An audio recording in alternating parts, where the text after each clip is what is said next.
Bugungi kunda ko'plab tanishlarim, o'zimizni shu hamkasblar, buxgalterlar bilan gaplashganimda ko'pchiligi shu soliq organining pozitsiyasi o'zgargani to'g'risida juda ko'p ta'kidlashayotgan edi. Bu narsa mana bugun o'zimda ham sodir bo'ldi. Ya'ni soliq organi xodimlari kelib, korxonamizdagi barcha kamchiliklarni o'rganib, ularni hal qilish bo'yicha ko'rsatmalar berishdi, ya'ni amaliy yordam berishdi. Masalan, shu barqarorlik reytingi joriy qilingandan beri bizda juda ham ko'plab muammo bo'layotgan edi, uni ko'tarish bo'yicha. Ya'ni biz o'z boshimchalik bilan har xil ko'rsatkichlarni o'zgartirib, hisobotlarni qaytadan topshirayotgan edik, lekin o'zgarish bo'lmayotgan edi.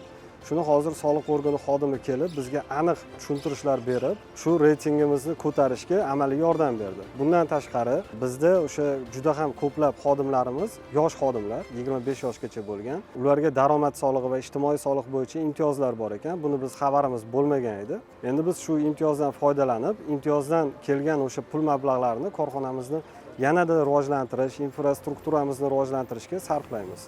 Ayni damda biz soliq organlari bilan nazorat qiluvchi tashkilot sifatida emas, balki hamkorlar sifatida faoliyat yuritmoqdamiz.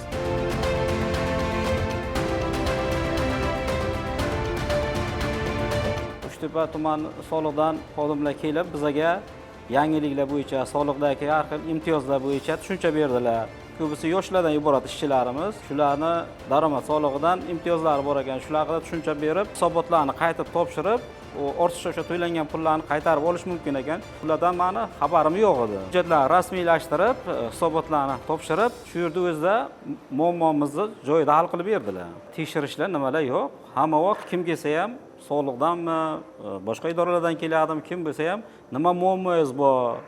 Muammongiz bo'lsa ayting, birgalashib hal qilamiz deb soliqchilar, biz tadbirkorlarga ko'makchi bo'lishyapti.